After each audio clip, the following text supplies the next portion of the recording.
और ये विश्वास दिलाते हैं कि इस परिस्थिति में, इस कोरोना काल में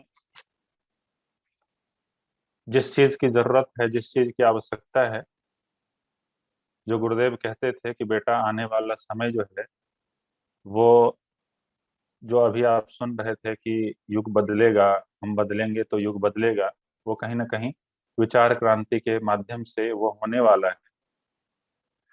तो अभी का जो समय है, कहीं ना कहीं हमारा विचार जो है, हमारा मन, हमारा जो मनस्थिति है, वो कहीं ना कहीं निगेटिव होता चला जा रहा है। और हम देखते हैं कि यहाँ जितने भी भाई जुड़े हैं, मोस्ट प्रोबेबली 95% युवा हैं। और हम ऐसा कहें कि वो एज से युवा हैं। तो हम ये आशा करते हैं कि आप सभी वाकई युवा बन जाइए। इस परिस्थिति में भी, इस कोरोना काल में भी, यही हम सभी का एक्सपेक्टेशन है आपसे। तो युवा का जो मतलब है, युवा का मतलब कुछ ऐसा ही है जैसे आज का समय, जो सिचुएशन है, जो परिस्थिति है, उस समय में कहीं ना कहीं हम निराश हो जाते हैं, कहीं ना कहीं हम नेगेटिव हो जाते हैं, कहीं ना कहीं हम तनाव में हो जाते हैं। अगर ये चीज आपके जीवन में आ रहा है तो हम समझते हैं कि कहीं ना कहीं आप युवा नहीं, उसको ठीक करने की जरूरत है। जो हमारी निधि जी आपसे बोल रही थी कि हमारे अंदर में उत्साह होना चाहिए, हमारे अंदर में उल्लास उल्लास होना चाहिए, हमारे अंदर में उमंग होना चाहिए, ये आपको चेक करना है। अगर ये आपके अंदर में अभी भी मौजूद है तो आप विश्वास मानिए कि आप वाकई युवा हैं, आप वाकई जवान हैं। और आप जो भी चाहते हैं, उसमें आगे बढ़ने से आपको कोई नहीं रोक सकता है, उसमें सफल होने से आपको कोई नहीं रोक सकता है। तो आप सभी को हम फिर से इस कोरोना काल में भी शुभकामना देते हैं और परम पूज्य गुरुदेव वंदनीय माता जी से प्रार्थना करते हैं कि वो आपका इस परिस्थिति में आपका ध्यान रखेंगे, आपका सुरक्षा करेंगे। तो आप लोग बिल्कुल निश्चिंत रहिए। जैसा कि मैं बार बार कहता हूँ कि माता जी कहती थी कि बेटा ये हमारा नौका है और इसमें आप सवार हो गए तो आपके सुरक्षा की जिम्मेदारी हमारी है। तो उसी भाव के साथ, उसी आत्मविश्वास के साथ आप सभी बने रहिए हमारे बीच में। हम हर एक संडे, हर एक रविवार तो आपसे बात करते ही हैं, लेकिन हम चाहते हैं कि हमारे बीच में जो आज देखिए, दिया दिल्ली में बहुत सारे गेस्ट आते हैं और सभी सभी एक से बढ़ के एक यूनिक हमारे बीच में अतिथि आते हैं। लेकिन आज जो अतिथि हमारे बीच में आए हैं, तो आप सभी के लिए तो यूनिक है, लेकिन हमारे लिए बहुत विशेष है। मैं बताऊं, हम हमारे इनसे बहुत पुराना, वो जो कहते हैं कि एक विचार, एक मन, और ये कहने में भी हमको कोई दिक्कत नहीं है कि एक आत्मा कह सकते हैं, ऐसा हमारा और आपके बीच में जो अतिथि आप दिखाई दे रहे हैं सुधाकांत जी, कुछ ऐसा ही है। आ, आज थोड़ा सा हम इमोशनल हो रहे हैं क्योंकि समय, बात उस दिन का है जब हम लोग 7th और 8th में बचपन में पढ़ा करते थे।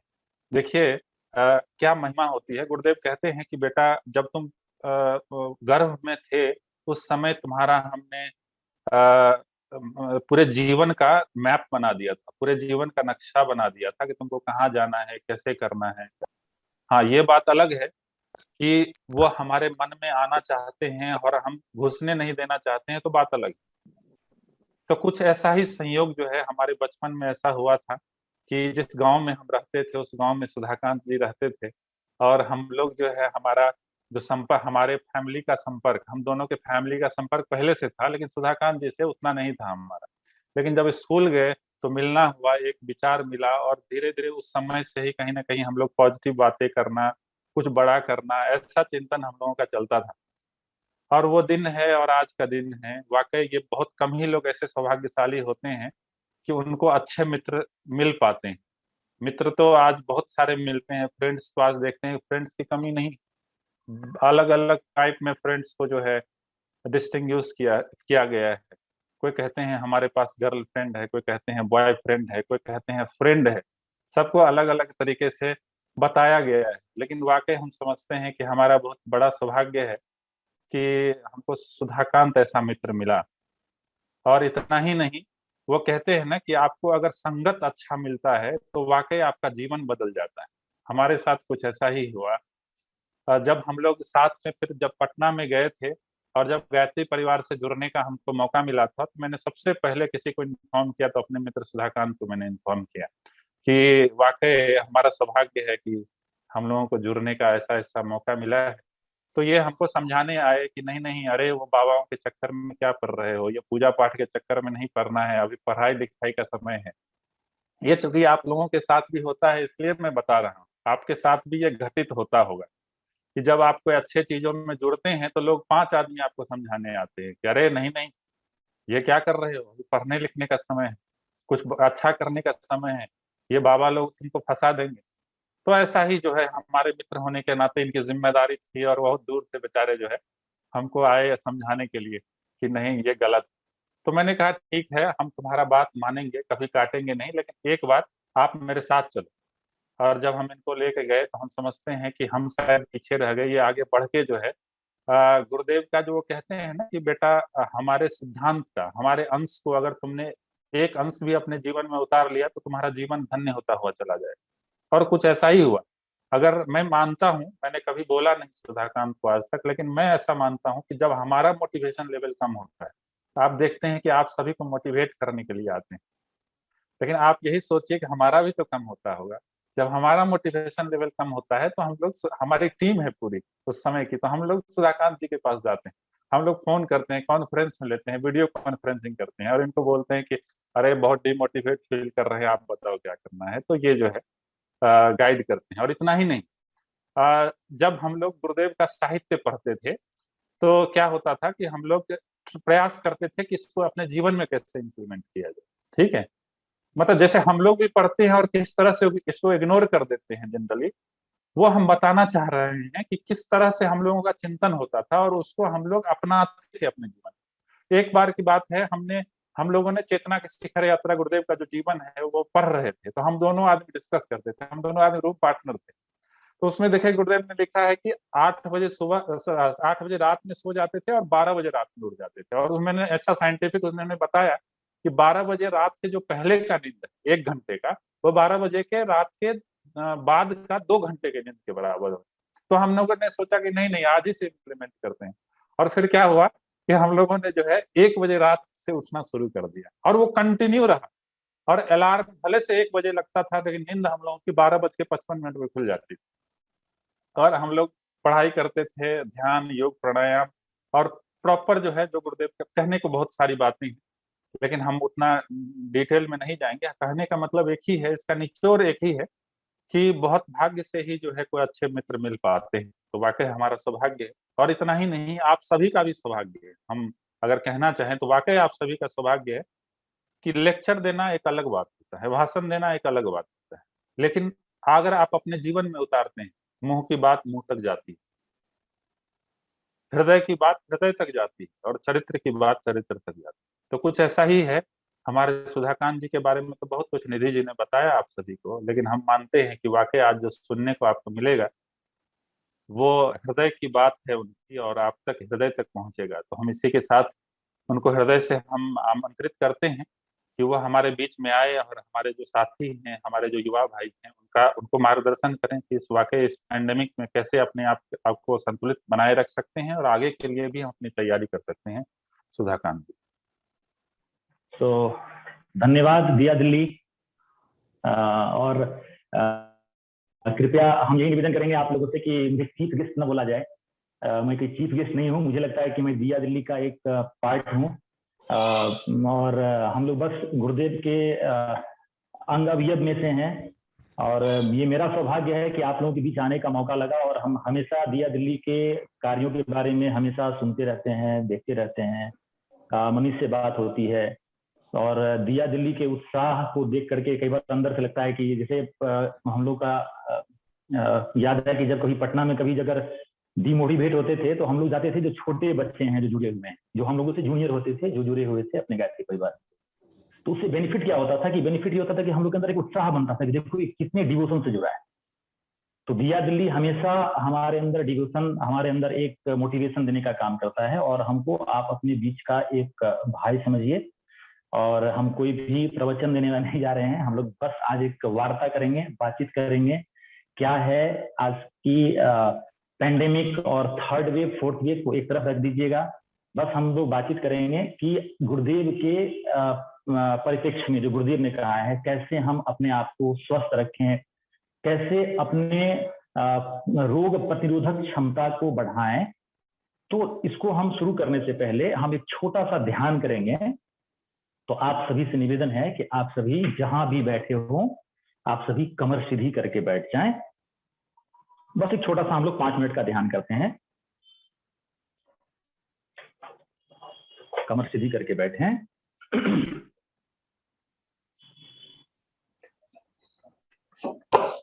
अपने आते जाते श्वास प्रश्वास को, अपने आते जाते श्वास प्रश्वास को ऑब्जर्व कीजिए। Just you observe your normal inhale exhale. Don't make any effort, whatever it is, whether it is shallow, whether it is deep, whether it is fast, whether it is slow, just you have to observe the breath. Whatever it is, just observe.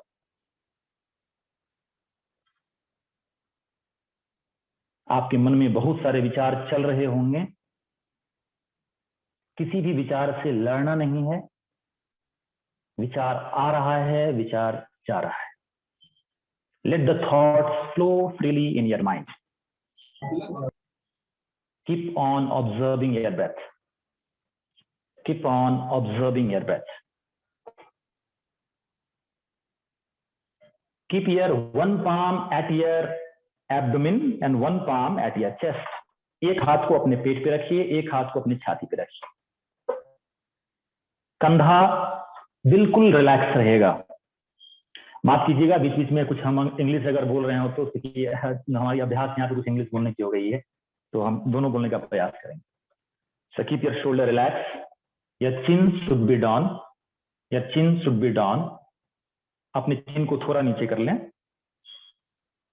Good. While inhaling, keep your awareness at your chest.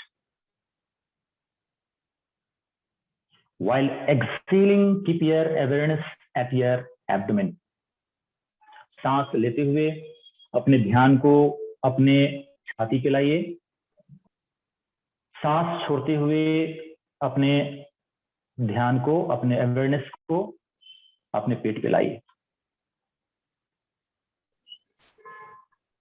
Inhale chest, exhale abdomen. Inhale chest, exhale abdomen.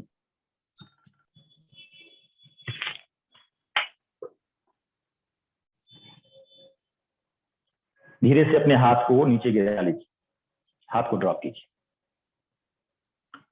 Now सांस लेते हुए दोनों हाथ को अपने बगल से उठाइए। अगर आप साथ बैठे हुए हैं तो थोड़ा दूरी बना लें।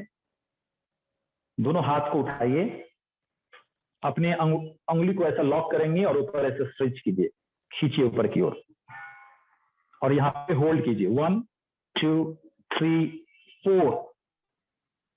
एक्सेल शुरू कीजिए, अपने दोनों हाथ को रिलीज कीजिए and slowly drop your hands down. Come again, inhale, raise your hands up, interlock the fingers, turn your palm and hand stretched up. Stay 1 2 3 4. Start the exhalation and release the fingers and drop your hands down. Inhale up.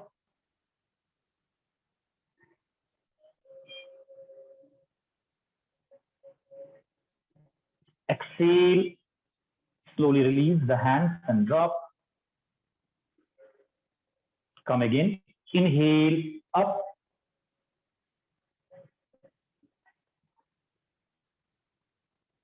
Keep your eyes closed. Exhale, drop. Sit quietly. If you are sitting in the cross leg, keep both your hand in your lap, left hand down, right hand up. बाएं हाथ को नीचे, दाहिने हाथ को ऊपर रखिए। Comfortable सहज ध्यान मुद्रा में बैठिए। गोद में रखिए, अपने हाथ को गोद में रखिए, बायां हाथ नीचे। अपने दोनों हाथ को, दोनों हथेली को गोद में रखिए। बायां हाथ नीचे, दाहिना हाथ ऊपर। दाहिनी हथेली ऊपर, बाईं हथेली नीचे, दाहिनी हथेली ऊपर। अपने आसपास के इन्वायरमेंट के प्रति, अपने आसपास के वातावरण के प्रति सजग हो जाइए। जो कुछ भी आवाज आपको बाहर से आ रही है, जस्ट उसको सुनने का प्रयास।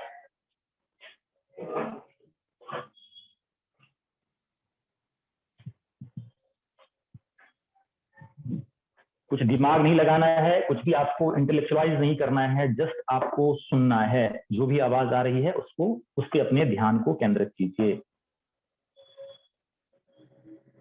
Now draw your awareness to the nearby sound, नजदीक से आती हुई आवाज।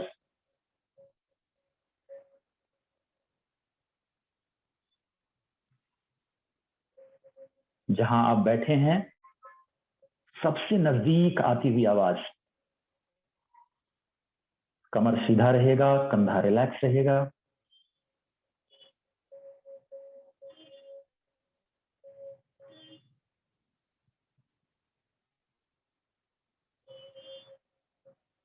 Draw your awareness to your position, जैसे आप बैठे हैं उसके प्रति अपने सजगता को लाइए। आप अभी सुखासन में, या अगर आप कुर्सी पर बैठे हैं तो कुर्सी पे बस उसको ऑब्जर्व कीजिए, कैसे आप बैठे हैं।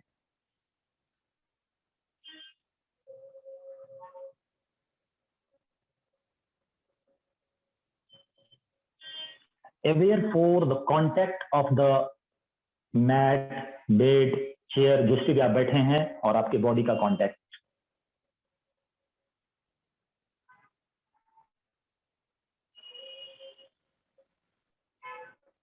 Aware for the clothes on your bed body, शरीर के ऊपर जो कपड़ा है उसके प्रति सजग हो जाइए, जो सेंसेशन आपके बॉडी पे आ रही है।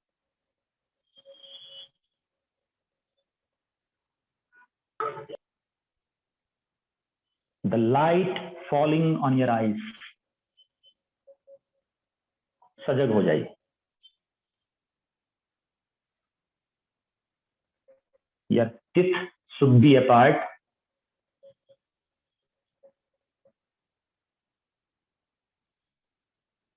Tongue relax. Aware for the tongue and saliva.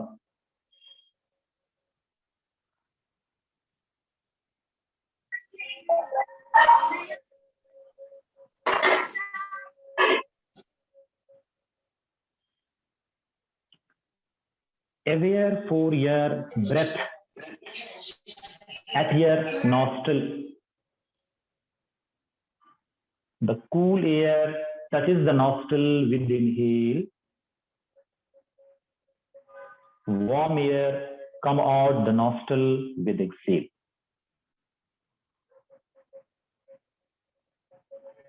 शीतल हवा आपके नाकों को स्पर्श कर रही है जब आप सांस ले रहे हैं, गर्म हवा आपके नाक से बाहर जा रही है। Just bring your awareness.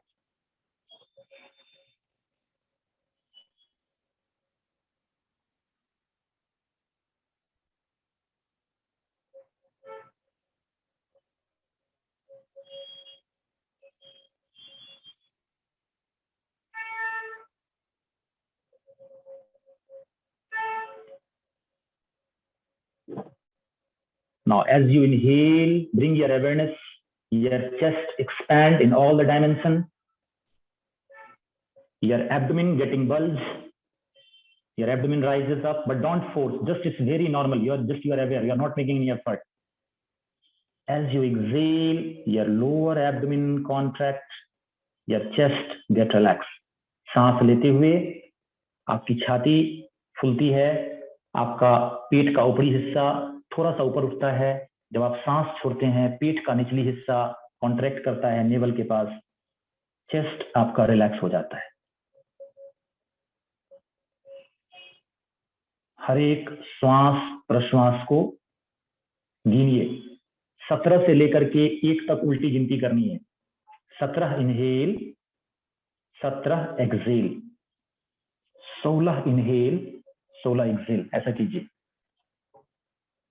ध्यान रखिए, ये उल्टी गिनती को बहुत ही सजगता से करना है।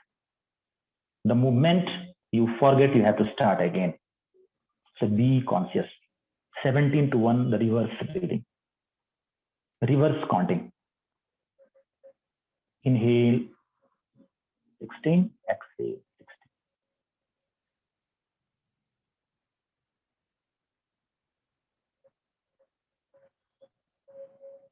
17 से लेकर 1 तक उल्टी गिनती।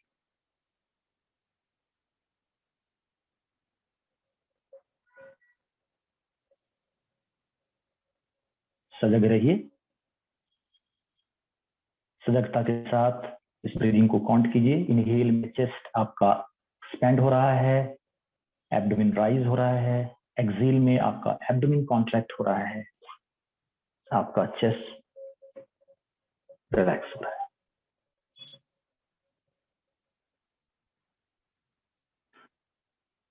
Now stop your counting here only. Keep your eyes closed and sit quietly. Stop all the effort of your counting.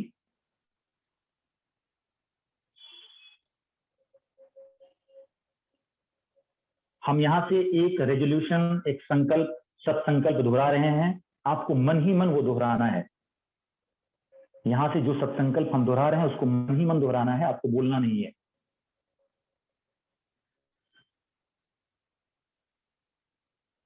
हम शरीर को भगवान का मंदिर समझकर, मन ही मन रिपीट कीजिए। हम शरीर को भगवान का मंदिर समझकर। अगला लाइन, आत्म संयम और नियमितता द्वारा आरोग्य की रक्षा करेंगे। आत्म संयम और नियमितता द्वारा आरोग्य की रक्षा करेंगे। फिर से दोहराते हैं, मन ही मन दोहराना है आपको। हम शरीर को भगवान का मंदिर समझकर, हम शरीर को भगवान का मंदिर समझकर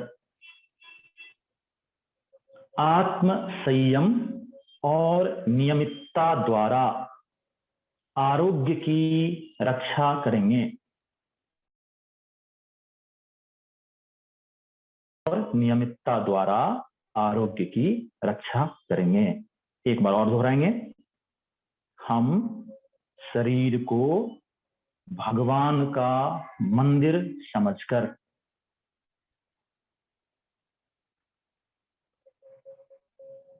आत्म संयम और नियमितता द्वारा आरोग्य की रक्षा करेंगे।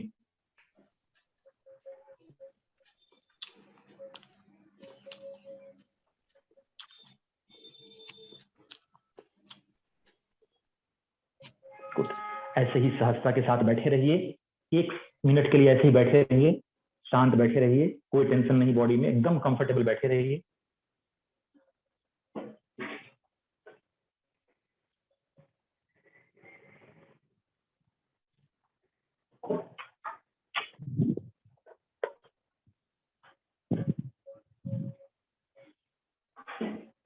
Good.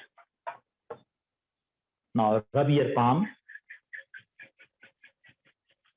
and keep the palm at your eyes. Open your eyes under the palm. दोनों हथेली को रब कीजिए, अपने हाथ को अपने आंख पे रखिए, धीरे से आंख को अपने हथेलियों के बीच खोलिए। सहज बैठ जाइए, एकदम वार्तालाप है, ये कंप्लीट कन्वर्सेशन है, कुछ भी नहीं है। और ये है कि हम लोग ये 1 वे टॉक चल रहा है, बट कोई नहीं, हम लोग last of the class will also discuss your query. तो मित्रों, बस एक छोटा सा स्टोरी है जो बताते हैं आपको कि स्टोरी है कालिदास जी का लिखा हुआ है आपको, कुमार संभवम। तो कुमार संभवम एक स्टोरी आता है कि उसमें पार्वती जी जो है आपको, वो भगवान शिव को प्राप्त करना है उनको। तो भगवान शिव को जब प्राप्त करना है तो उनके लिए उन्होंने कठिन तपस्या शुरू कर दी। और इतनी कठिन तपस्या शुरू की उन्होंने कि पहले तो उन्होंने बिल्कुल अन्न छोड़ा, फिर वो कंप्लीट फल पे रहने लगी। फल पे रहते उनके, फिर भी जब उनकी तपस्या पूरी नहीं हुई, जब उनको डिजायर्ड चीज नहीं मिल रहा था, कि उनको था कि शिव हमारे सामने आए और हम उनसे प्रत्यक्ष उनसे हम बातचीत करें, फिर उन्होंने बोलते हैं उसको कि अपर्णा हो गई, वो पत्ता खाना शुरू करने की थी, पत्ता खा रही थी, अपर्णा हो गई। उन्होंने अपने शरीर को ऑलमोस्ट जो है उन्होंने बिल्कुल क्षीणकाय कर दिया था। तो उसमें एक घटना आती है, घटना ये आती है कि एक कोई वृद्ध ऋषि थे जो वहां आते हैं। उसमें एक ये भी जिक्र है कि वो जो वृद्ध ऋषि और कोई नहीं थे, भगवान शिव ही थे। तो इस just we have to take the gist of the story, need not to worry for that कैसे हुआ, क्यों हुआ। सो डोंट इंटेलेक्चुअलाइज दैट, आप अपने बस इसके जिस्ट को समझिएगा। तो जब वो वहां पहुंचते हैं तो उन्होंने बोला कि ऋषि ने बोला कि तुम ऐसा क्यों कर रही हो, शरीर का महत्व क्या है, हमारे जीवन में शरीर का महत्व क्या है, इसके बारे में उन्होंने बताया। और वहां पे एक आपको उन्होंने एक सेंटेंस आता है, बहुत कॉमन है, शायद आप लोगों ने पहले भी सुन रखा होगा। वो सेंटेंस है, शरीर खलु धर्म साधनम। जब तक ये आपकी बॉडी है तब तक ही आप कुछ भी कर सकते हो। कुछ भी का मतलब है चाहे वो धर्म करो चाहे अध्यात्म करो, जब शरीर नहीं रहेगा तो आप कुछ भी नहीं कर पाओगे। The importance of the body in your life. But वहां पे ये घटना जिक्र होता है कि क्या है, फिर उन्होंने समझाया कि आप तपस्या कर रहे हैं, तो ये अगली स्टोरी है। बट जिस ये है कि उन्होंने बताया कि शरीर खलु धर्म साधनम। अभी जिस संकल्प का हम लोगों ने पाठ किया, आप सभी जुड़े हुए हैं, गायत्री परिवार से जुड़े हुए हैं और आप सभी गुरुदेव के साहित्य को पढ़ते हैं, तो आपको हम जानकारी दे दें कि गुरुदेव ने अपने साहित्य का निचोड़, जिसको बोलते हैं संकल्प, जैसे होता है कि संकल्प, उन्होंने कहा संविधान, नॉट ओनली संकल्प, उन्होंने कहा संविधान। और संविधान उन्होंने कहा, उन्होंने 18 सूत्र दिए हैं। उसमें से एक ये सूत्र है कि हम शरीर को भगवान का मंदिर समझकर आत्म संयम और नियमितता द्वारा आरोग्य की रक्षा करेंगे। ये आपका दायित्व है, ये आपका कर्तव्य है। आपके अंदर एक भगवान बैठा हुआ है। अब ये भगवान कौन है, हम ज्यादा लंबा नहीं खींचेंगे, अपने पास समय का भी बहुत लिमिटेशन है, हम आपको बस सिंपल बता देते हैं। यदि आपको समझना है कि ये भगवान कौन है, तो आप कभी आपके अंदर बैठा हुआ भगवान कौन है, तो आपसे हम एक प्रश्न अगर अब इमीडिएट आपसे पूछें कि हु आर यू, अपना नाम बताओगे, यस आई एम दिस, कोई बोले कि अपना नाम बताएगा। तो कभी कभी आपसे अगर पूछा जाए कि आप क्या कर रहे हो, तो आपको पता चलता है कि हम अभी जो यहाँ से बोला जा रहा है उसको हम सुन रहे हैं। कैसे सुन रहे हैं, अपने कानों से सुन रहे हैं। ये अवेयरनेस जो है, ये अवेयरनेस जो आता है कि हम कर रहे हैं, ये हमको, ये मैं कर रहा हूं, ये मैंपन जो है, ये आपके अंदर बैठा हुआ भगवान है, जिसको हम आत्मा बोल सकते हैं, जिसको हम अपने अंदर के बैठे हुए को सेल्फ बोल सकते हैं। अब ये आता है कि कहा जाता है, जब हम आपको डिटेल्स देना चाहते हैं कि ये हमारा शरीर क्या है, according to our Indian philosophy, यदि इसको हम समझ लें तो हमारे लिए बहुत ही आसान हो जाता है कि हम कैसे अपने इम्यूनिटी को बना के रखें। जब तक हम इसको नहीं समझते हैं तो प्रॉब्लम हमारी स्टार्ट होती है। तो अब आती है कि जैसे कि मैंने कहा कि हमारे अंदर एक सेल्फ है। वो सेल्फ क्या करता है, वो आपको एक्टिविटीज करता है। जैसे अभी आप बैठे हो, कमर सीधी करके बैठ गए, आपने सुना, आप सुन रहे हो, ध्यान से सुन रहे हो, उसको आप अंदर में विजुलाइज भी कर रहे हो चीजों को। ये क्या होता है, ये आप कर रहे हो। तो आपको ट्रांजैक्शन करने के लिए, ये जो आप हैं, आपको ट्रांजैक्शन करने के लिए कहा जाता है कि आपको हमारे पास 10 इंद्रियां हमारे पास होती है। इसमें क्या है, हमारे 2 हाथ, 1 हाथ, 2 पांव, हाथ पांव 2 हो गया। तीसरा है जिसको बोलते हैं वाक, जिससे हम बोलते हैं थर्ड। फोर्थ है जिसको हम बोलते हैं जेनाइटल। फिफ्थ है जिसको हम बोलते हैं एनस, जिससे हम कोई कार्य करते हैं। ये हमारी कर्मेंद्रियां हैं। दूसरी होती है जिससे हम रिसीव करते हैं, जिससे कोई इंफॉर्मेशन हम रिसीव करते हैं, ये हमारी ज्ञानेंद्रियां होती है। ये हमारी, पहले हम लेते हैं, आपको पहला आता है कान, फिर आपको आता है दूसरा स्किन। जो स्किन है, ये भी हमारा एक है, इससे हम स्पर्श करते हैं, इससे हम फील करते हैं कि गर्मी है, सर्दी है, सुखपूर्वक है, कंफर्ट है, डिस्कंफर्ट है, ये हमारे स्किन से मिलता है। तीसरा आता है आपको, वो आता है आंख, हम किसी चीज को देख पाते हैं, ये रिसीव करते हैं चीजों से। चौथा आता है हमारा, वो आता है आपको टंग, हम जो टेस्ट ले पाते हैं। पांचवा आता है, वो आता है हमारी नॉस्ट्रल, जिससे हम सूंघ पाते हैं। ये हमारी आपको 5 ज्ञानेंद्रियां हैं। और छठा है हमारा मन। अब ये जो चीज है जो हम जिसके माध्यम से रिसीव करते हैं, इस चीज को चलाने के लिए हमारे शरीर में 5 एलिमेंट्स से बना हुआ एक बहुत ही कॉम्प्लिकेटेड और बहुत ही ब्यूटीफुल स्ट्रक्चर है। बहुत ही कॉम्प्लिकेटेड, बहुत ही ब्यूटीफुल स्ट्रक्चर है।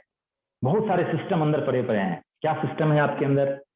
आंख को कैसे स्वस्थ रखें तो वहां तक ब्लड कैसे पहुंचेगा, आंख में कुछ मसल्स है उसको कैसे रखें वहां तक, कैसे वहां तक आपको न्यूट्रिशन कैसे पहुंचेगा। तीसरा आता है आपको कि ये जो जितनी भी इंद्रियां हैं ये जब ट्रांजेक्शन करती हैं तो ट्रांजेक्शन करती है, जो हमारे अंदर जो सिस्टम होता है उसके थ्रू ये ट्रांजेक्शन करती है। हम एक एक सिस्टम को बताते हैं और ये बताते हैं कि कैसे हम इन चीजों से अपने इम्यूनिटी को बना के चलेंगे। तो पहला सिस्टम हम अगर लेते हैं वो सिस्टम है हमारा रिस्पिरेटरी सिस्टम को लीजिए। पहला हम वहीं से उठाते हैं, जिससे हम सांस लेते हैं। हम सांस लेते हैं, नाक में सांस जाता है, यहाँ एक साइनस कैविटी होता है, बस थोड़ा सा बता दें आपको, फिर लंग्स में पहुंचता है। लंग्स से हमारे पास ऑक्सीजन आता है जिसके भी अब मारामारी पहुंच हो रही है।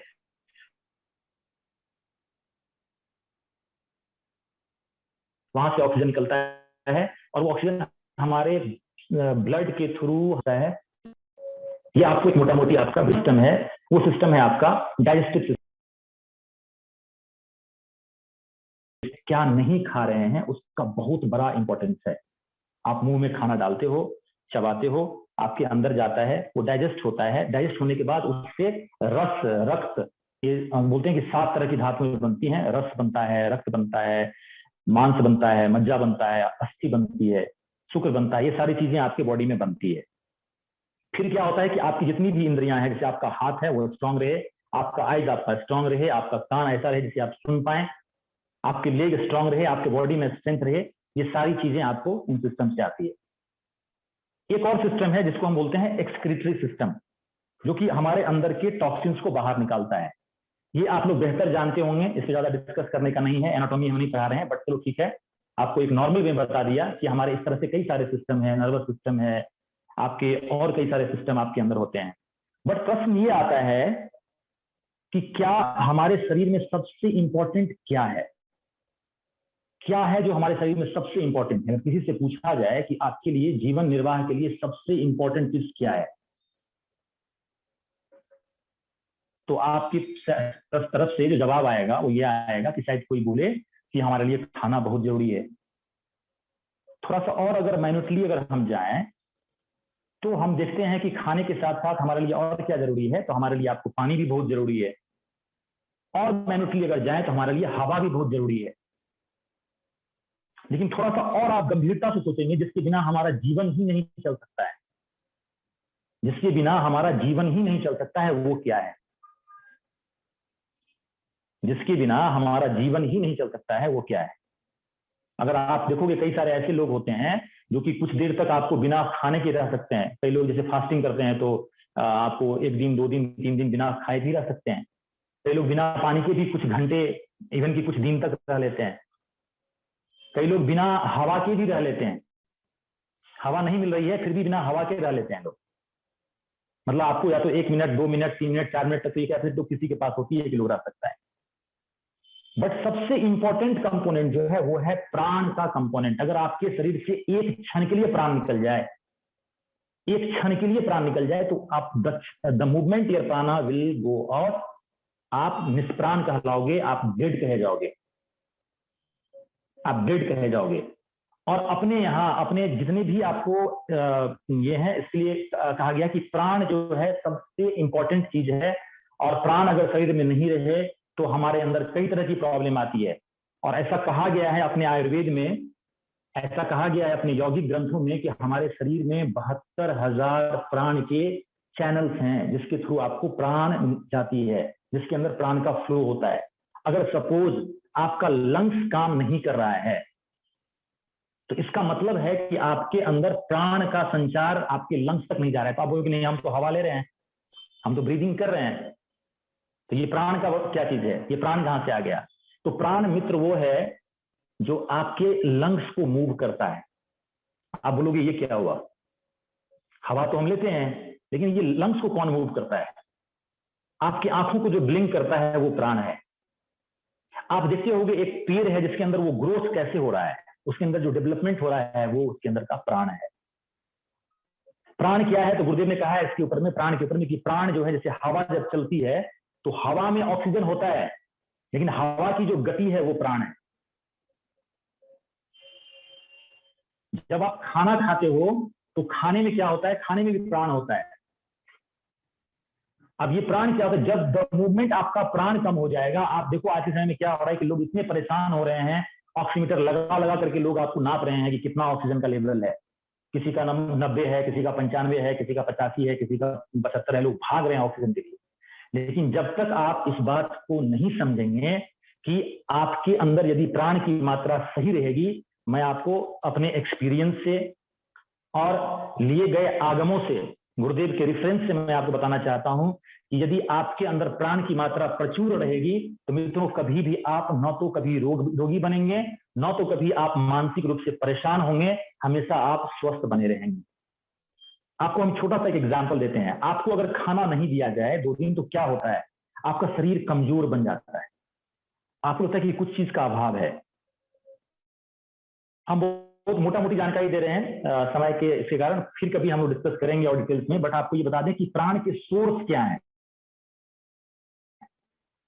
What are the source of prana, कहां कहां से प्राण हमें मिलता है। और मैंने से आपको बताया कि सबसे इंपॉर्टेंट कंपोनेंट जो होता है हमारे बॉडी का वो प्राण है।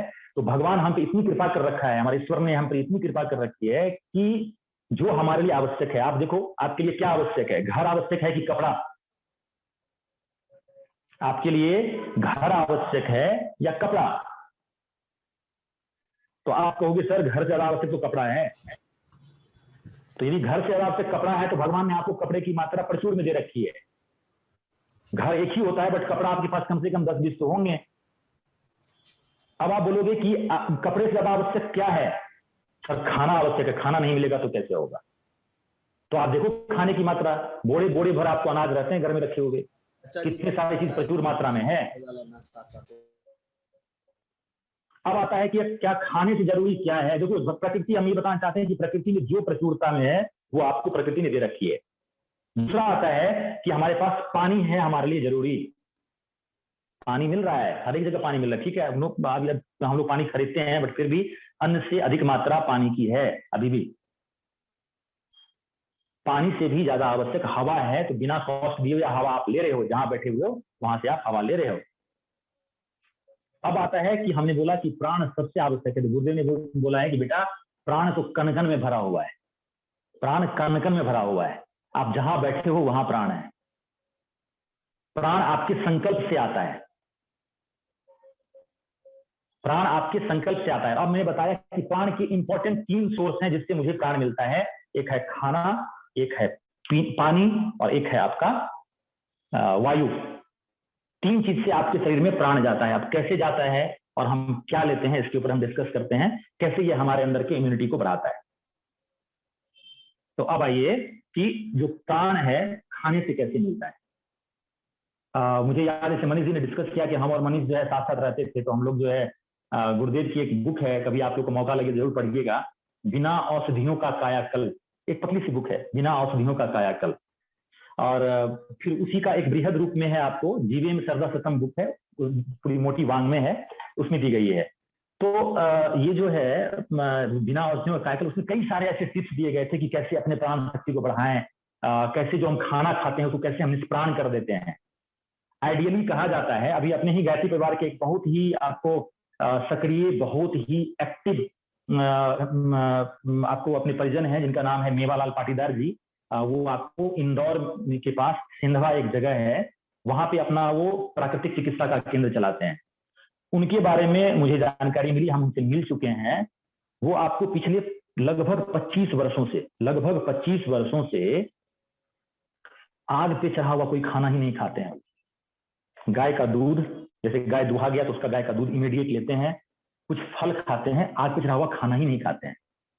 सबसे, मैंने कहा कि सबसे उत्तम स्रोत जो प्राण का है वो है हमारा खाना। ये कहां से आता है? अब आप सोचिए कि प्राण जो है इसको हम कैसे क्षय करते हैं। जो आप खाना खा रहे हो, आप देखो कि आप कंपेयर करो, जैसे आपको क्या हुआ, जैसे आपके अन्न निकला, अन्न के अंदर प्राण है, जिससे आपको सीड निकलता है, जैसे आप उसको आप मिट्टी में डालो, पानी में डालो, उससे स्प्राउट निकल जाता है, मतलब उसके अंदर प्राण है। अब उसको हम लोग क्या करते हैं, जैसे मान लो हम गेहूं का एक एग्जांपल लेते हैं, उसको हमने चक्की में खूब पीस करके उसको हमने बना दिया कंप्लीट जो है नॉन प्राणिक हो गया, वो केवल नॉन प्राणिक ही नहीं हुआ, according to the modern science that things after you are making the more rigorous grinding of that wheat, it become the nutrients level become less, not only of that आपकी प्राण भी कम हो जाती है। अब उसको क्या करते हैं, आप देखोगे, आप कहीं खाने जाते होगे, आप बाहर रह रहे हो, दिल्ली में रह रहे हो, तो तंदूर की रोटी बनती है।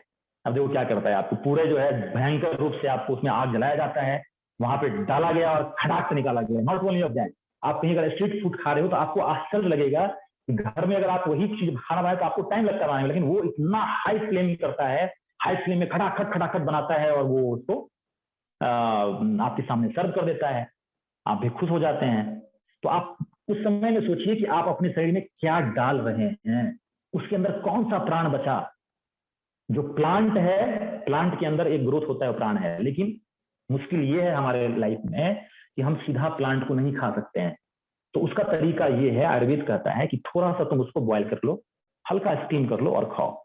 हम ये बात आपको बता रहे थे कि हम और मनीष जो है बिना अध्ययन का कल बुक पढ़ते थे, और उसको पढ़ने के बाद हम लोगों ने जो है उसको अक्षरशः पान करने का शुरू किया। उसमें दिया गया था कि जो छिलका बहुत सॉफ्ट होता है जिस सब्जी का, उस सब्जी को क्यों जो है सो ज्यादा उसको फ्राई करना, भूजना, उसको भूज के क्यों कोयला बनाया जा रहा है। तो हम लोग उसको बॉयल करते, जैसे कद्दू को हम लोग ऐसे ही बॉयल करते थे, उसमें हल्का सा कुछ डाल के खाते थे। रोटी, गुरुदेव ने लिखा है कि बेटा रोटी को कम तव पे बनाना चाहिए और उसको रोटी की जो है साइज थोड़ी मोटी होनी चाहिए। तो उससे क्या होता है कि उसके अंदर का प्राण बचता है, उसके न्यूट्रिएंट्स बचे रह जाते हैं। लेकिन आपको फैशन है, अपने घर घर में फैशन है, कितनी पतली रोटी, और तंदूर का तो कहना ही क्या है, नान चल रहा है तो कहना ही क्या है। आप क्या खा रहे हो, आप उसके ऊपर विचार करना। फिर आप बोलोगे कि मुझे अंदर से खाना तो खा रहे हैं बट एनर्जी नहीं आ रही है। आएगी कहां से भाई, आएगी कहां से? तुम प्राण ले ही नहीं रहे हो, तुम्हारे अंदर प्राण की मात्रा ही नहीं है। आप अपने अंदर एक सोचिएगा कि जो हम सामने जब खाना रखा जाए, सोचिएगा इसके अंदर प्राण है या नहीं है। दूध भी आया, उसको कितनी बार उस दूध को पैकेट में बंद किया जाता है, उसके बाद उसको फिर हम उसको बॉयल करते हैं, बॉयल करके छोड़ देते हैं, उसको हम कितनी बार बॉयल करते हैं, फिर हमारे पास बचता क्या है? जो लोग और बहुत समझदार हैं, जिनके पास संसाधन है, वो खाने जो सब्जी मार्केट से खरीद के लाते हैं, जो कि कम से कम 4-5 दिन से तो तोड़ के रखा गया है, उस सब्जी को अपने फ्रीज में रखते हैं, उसको और अच्छे से जो है उसको नॉन प्राणिक बनाते हैं, फिर उसको खाते हैं। फिर क्या होता है, वही आपके अंदर जमा होगा, फिर आपको क्या मिलेगा? कुछ भी नहीं मिलेगा। आपके पेट में खाना भी जाएगा, लेकिन आप कमजोरी दिन भर फील करते रहो। मैंने बस ये आपको फूड के बारे में बताया है, आप और विस्तृत रूप से इसके ऊपर में चिंतन कर सकते हो और सोच सकते हो कि हम क्या खा रहे हैं। बस एक मैंने छोटी सी जानकारी आपको दे रखी। दूसरा आता है, अब हम इसलिए बोल रहे हैं कि केवल हम मोटा मोटी केवल ये चर्चा करें कि नहीं कैसे अपनी इम्यूनिटी बढ़ाएंगे, जैसे कोई इम्यूनिटी कहीं बाहर मिलती है, उठाया और अंदर डाल दिया। नहीं भाई, ऐसा नहीं है। मैंने कहा कि आपको समझना पड़ेगा कि आपके अंदर ये शरीर जो है आपका मंदिर है, उसको आत्मसंयम नियमितता द्वारा आपको इसकी रक्षा करनी पड़ेगी। अब आता है पानी का क्रम। न जाने आप लोगों में से कितने लोगों को पता होगा, कितने लोगों ने पिया होगा। हम लोग जब बचपन में जहाँ थे वहां पे हम लोग कुएं का पानी पीते थे, कुएं का पानी पीते थे।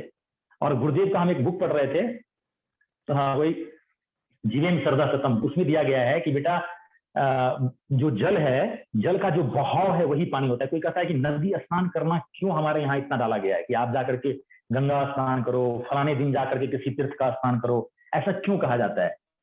वो इसलिए कहा जाता है जब आप गंगा किनारे जाकर बैठो, आप नॉट ओनली गंगा का तो एक अपना इंपॉर्टेंस है, आप किसी किनारे जाकर के बैठो, कहीं किसी नदी के पास जाकर बैठो, आपको एक अजीब सी शांति मिलेगी, आपको एक सुकून मिलेगा। जब पानी बहता है तो वहां आपको एक एनर्जी मिलती है। ये एनर्जी क्या होता है, कभी आप उसको एक्सपीरियंस करना, कभी मन से, कभी शांत मन से, जहां कहीं आप रह रहे हो, जिस गांव में हो, जिस शहर में हो, या अगर आप कहीं हरिद्वार जाते हो तो वहां बैठिए और उस पानी के फ्लो को देखिए, आपको इमीडिएट आपका मन शांत होने लगता है। क्यों? वो प्राण का प्रभाव है। जब आप नदी में स्नान करते हो तो ये जो फ्लो, कंटिन्यूस फ्लो जो आ रहा है, ये इसके अंदर प्राण बनाता है। अभी अगर हम स्नान की ही बात करें, हमारे छत के ऊपर एक टंकी लगा हुआ है, उस टंकी में पानी न जाने 5 दिन से 10 दिन से पड़ा हुआ है। वो पानी खोल के हमारे या तो शावर में आ जाए या फिर हमारे बकेट में आ जाए, उस पानी से हम जो है स्नान करते हैं, तो उससे हमारे शरीर में ना तो तरोताजगी महसूस होती है, कुछ भी नहीं होता है।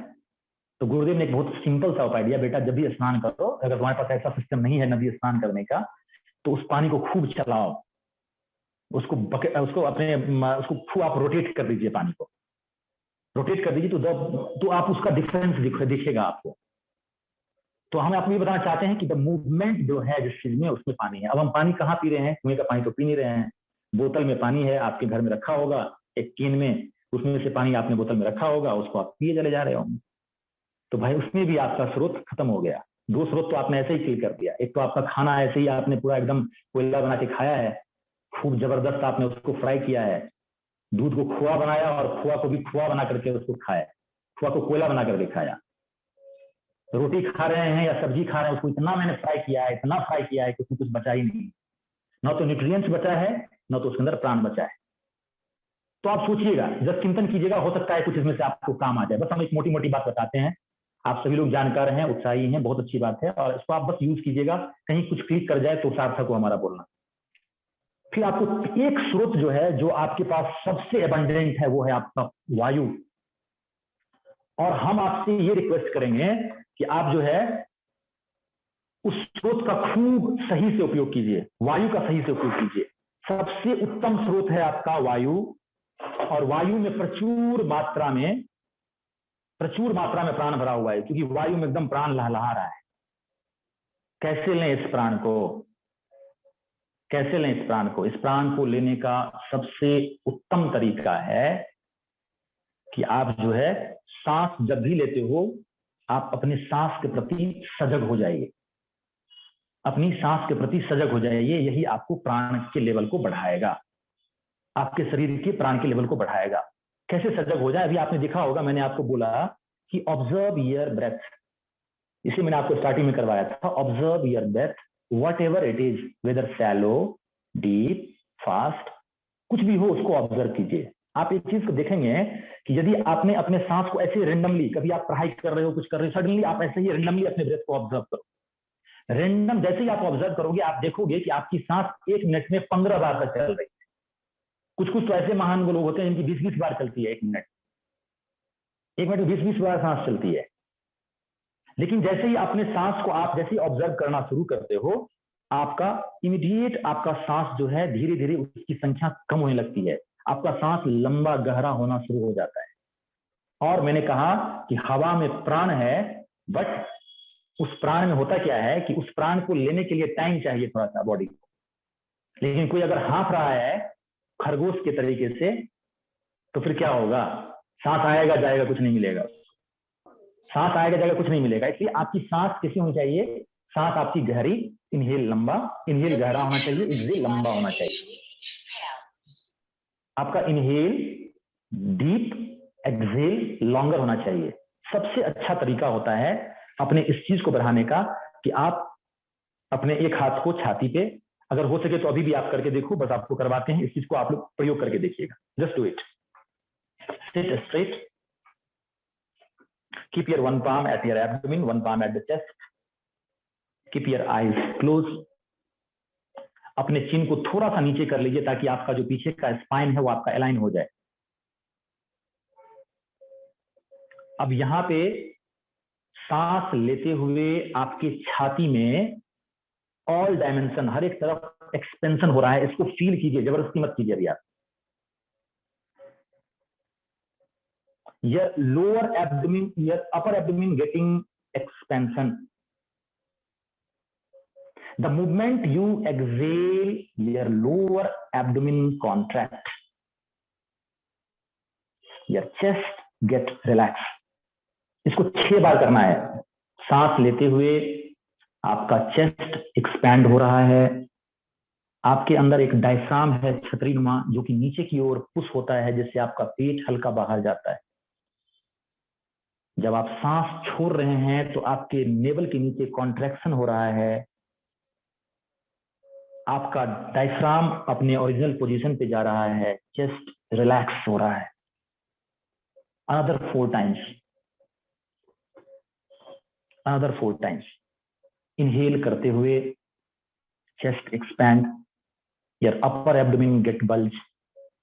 एक्सहेल करते हुए lower abdomen contract, your chest get relaxed. Continue another 2 times. Go with your on.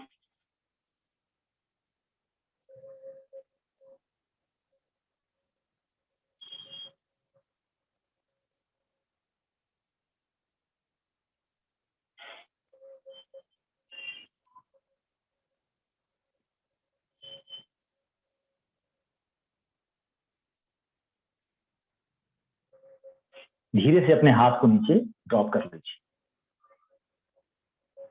आज के जो इस क्लास का जो हम आपको एक दे रहे हैं वो ये है कि जब भी आपको मौका लगे, चाहे आप अपनी पढ़ाई कर रहे हो, चाहे आप सोने के लिए जा रहे हो, आप बस इतना ही करना, ये कॉन्शियस ब्रीदिंग आप 12 बार करना। जब भी मौका लगे इसको करना।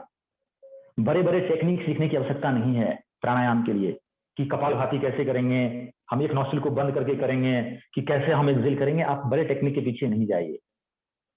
बहुत ही सहज तरीका है, भगवान ने बड़ी प्रचुरता में दे रखा है प्राण। जो सहज में है सहजता से लीजिए, अपने आप को कष्ट मत दीजिए। और ये बहुत ही जरूरी है, यदि आपके शरीर में प्राण रहेगा आपकी इम्यूनिटी रहेगी। कभी मौका लगे, गुरुदेव के द्वारा लिखी गई एक पुस्तक है जिसका नाम है प्राण चिकित्सा विज्ञान, प्राण चिकित्सा। उस बुक में उन्होंने लिखा है कि कैसे हम अपने शरीर के समस्त रोगों को, मैं आपको फिर से मैं बता रहा हूं, चाहे वो जितनी भी रोग हैं, चाहे वो मानसिक रोग हो, चाहे आपका वो शारीरिक रोग हो, समस्त रोगों को आप प्राणायाम के माध्यम से ठीक कर सकते हैं। उन्होंने कोई बड़ी टेक्निक नहीं बताई है, वहां पर उन्होंने प्राणाकर्षण प्राणायाम के बारे में बताया है। अब आपको हम थोड़ा सा रिफरेंस दे रहे हैं, वो रिफरेंस है अपने क्लासिकल टेक्स्ट योग दर्शन का। आप सभी प्रतियोगी परीक्षा की तैयारी करने वाले हैं, आपको पता होगा कि अपने इंडियन अपने भारतीय फिलॉसफी में अपने पास वेद है, उपनिषद है, अपने पास दर्शन है, 6 दर्शन है, 6 दर्शन है। उसमें एक दर्शन है योग दर्शन, उस जिसको कि महर्षि पतंजलि ने लिखा है। उस योग दर्शन में आता है कि व्हाट इज प्राणायाम, प्राणायाम क्या है। एक सिंपल सा सूत्र है, प्रच्छरदन विधारणाभ्याम व प्राणस्य।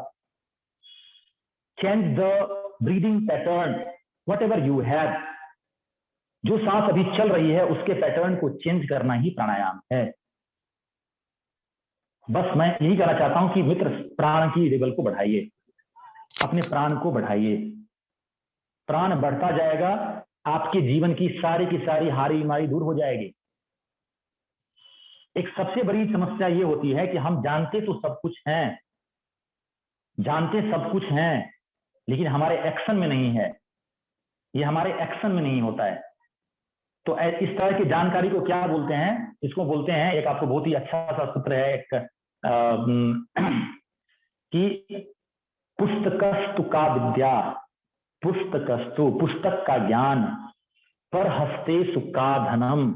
अगर आपके पैसे को, अगर आपके पास बहुत पैसा था, आपने किसी को दे रखा है, the moment you need you have nothing.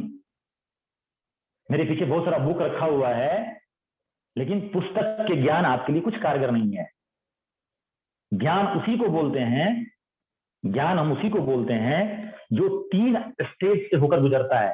पहला स्टेज जो अभी आप लोग सुन रहे हो, इसको बोलते हैं श्रवण। हम अभी सुन रहे हैं, ये श्रवण का लेवल है, आप सुन रहे हो।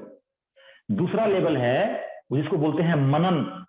आशा है कि आप सभी मनन करने वाले हैं। हम आशा नहीं, हम विश्वास करते हैं कि आप सभी मनन करने वाले हैं। आप लोग मनन करेंगे, सोचेंगे, जब आप खाना खा रहे होंगे सोचेंगे कि हम कोयला खा रहे हैं कि हम प्राण खा रहे हैं। तो मनन कीजिएगा। मनन दूसरा स्टेप, बट मनन ज्ञान नहीं है।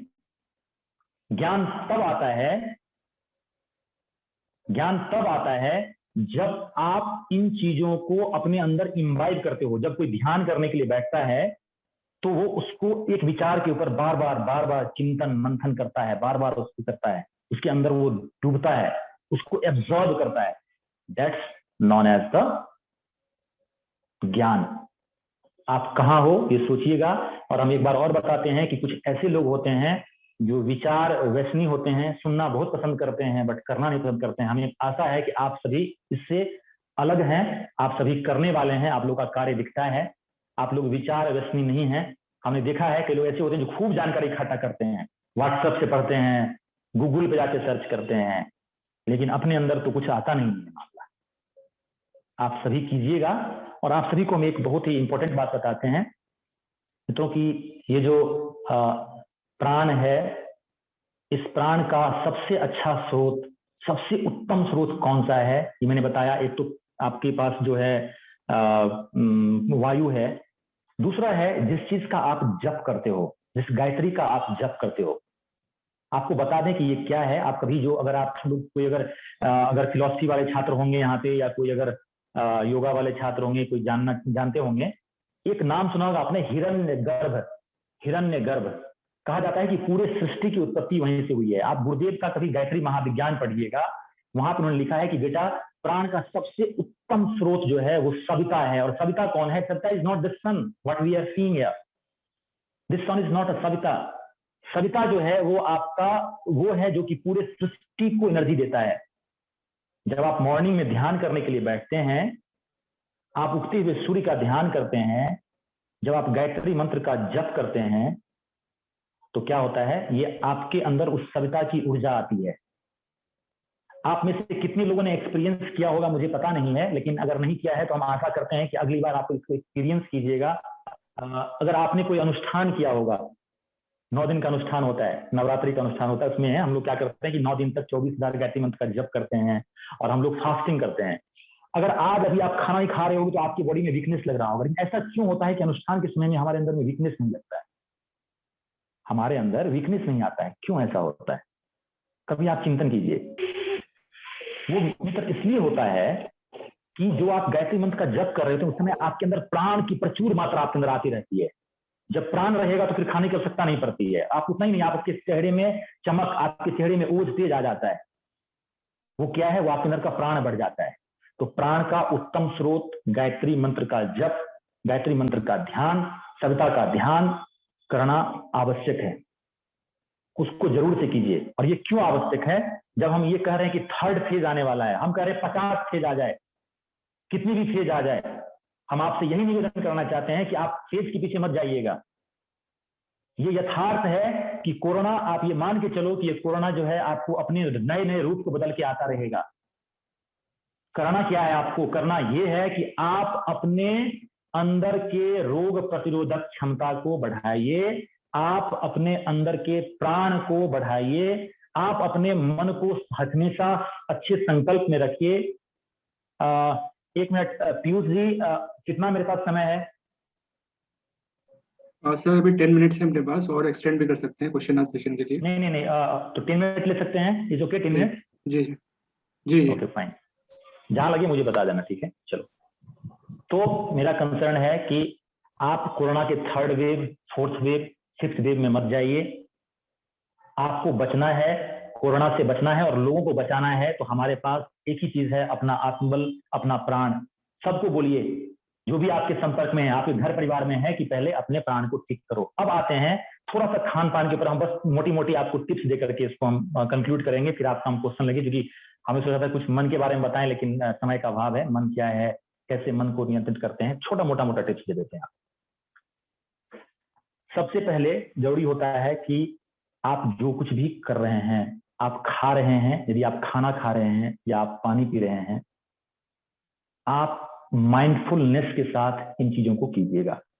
एक पतली सी बुक है, अगर जो लिख सकते हैं नाम लिख लीजिए, द मिरेकल ऑफ माइंडफुलनेस। एक बुक का नाम है द मिरेकल ऑफ माइंडफुलनेस। इसके राइटर हैं थिच नैथ हैन।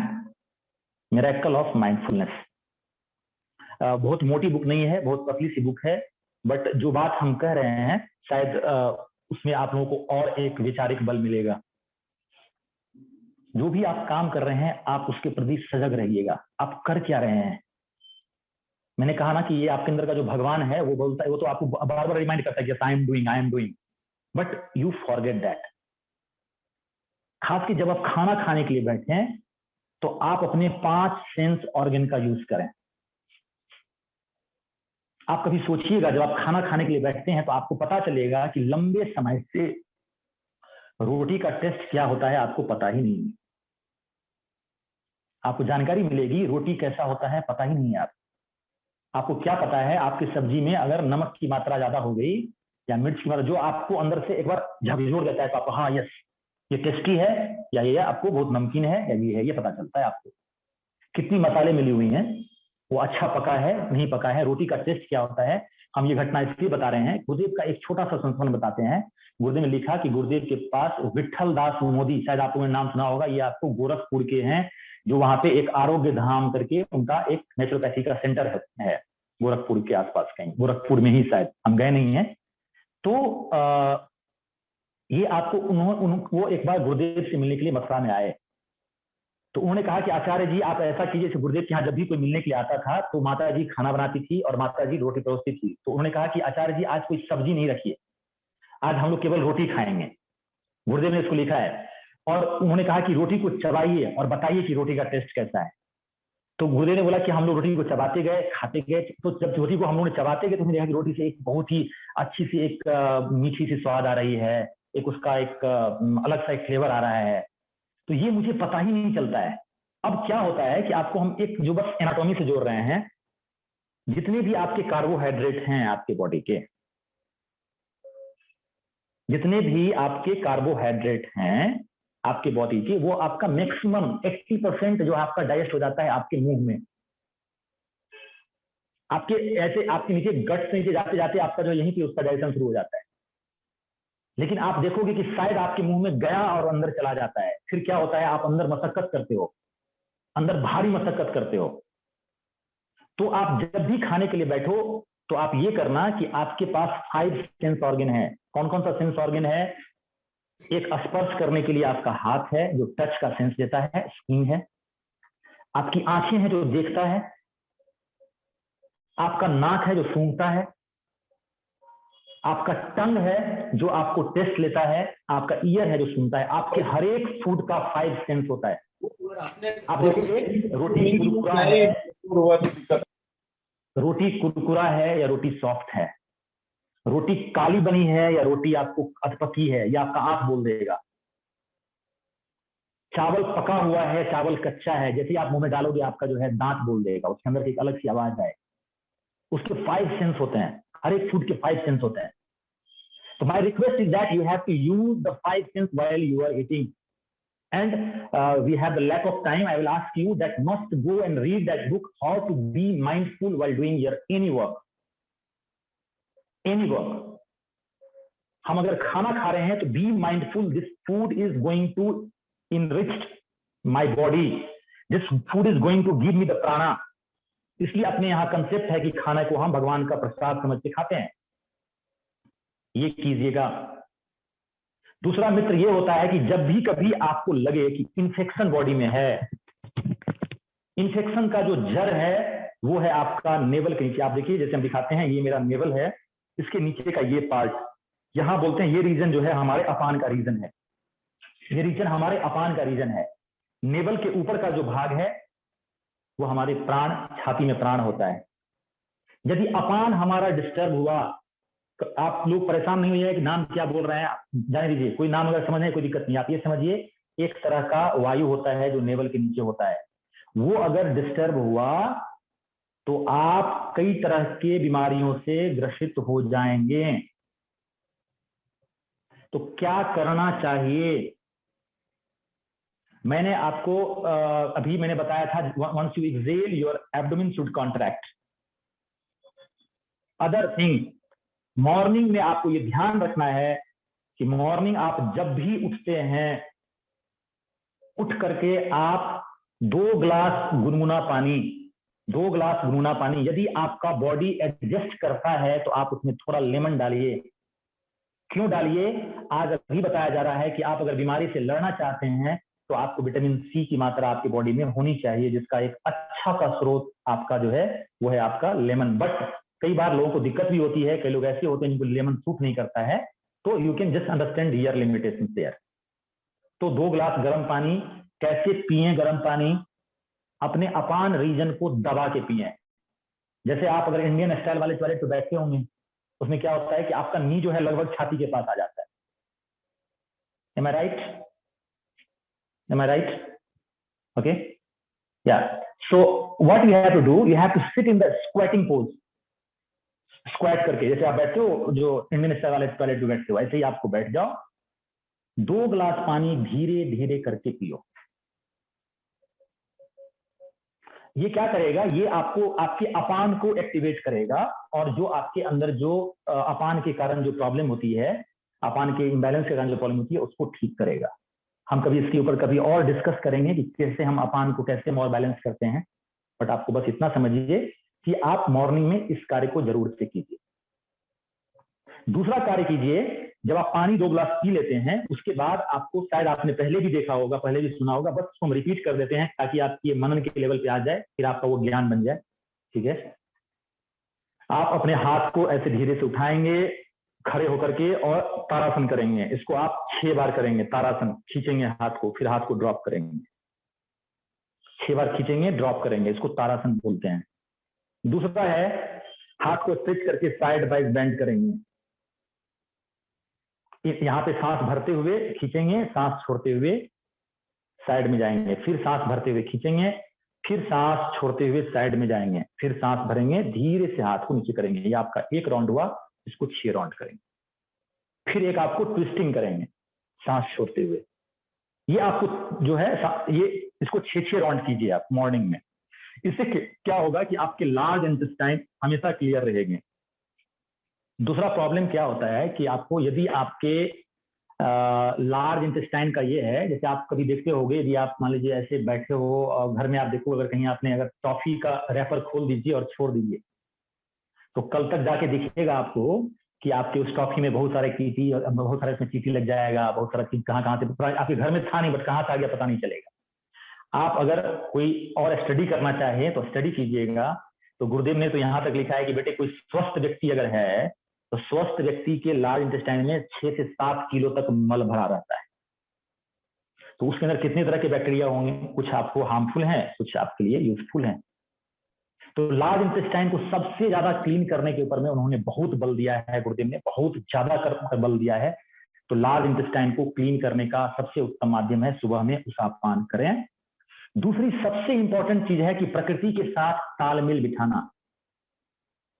प्रकृति के साथ तालमेल कैसे बिठाया जाए, तो बोलते हैं कि आपके हर एक ऑर्गन्स का अपना टाइम टेबल है। हर एक ऑर्गन्स का टाइम टेबल है। हम यहाँ पे 3 ऑर्गन्स का नाम लेते हैं, उसका टाइम टेबल बताते हैं। आशा करते हैं कि आप इनमें से अपने आप को रखोगे, इनमें से किसी को फॉलो करोगे। पहला लेते हैं लंग्स का।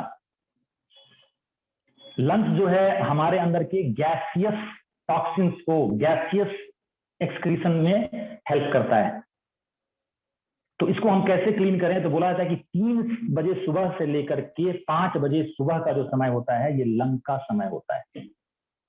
अगर आप 3 से 5 के बीच में उठते हैं, मेरा ये दावा है, कभी भी आपको लंग्स की प्रॉब्लम नहीं होगी। अगर आप उठ करके थोड़ा बहुत कुछ मूवमेंट करते हैं अपने लंग्स के लिए, थोड़ा सा मूवमेंट कर लेते हैं, अगर पानी पी करके आपने ऐसे हाथ भी खींचा है तो भी आपके लिए उत्तम है।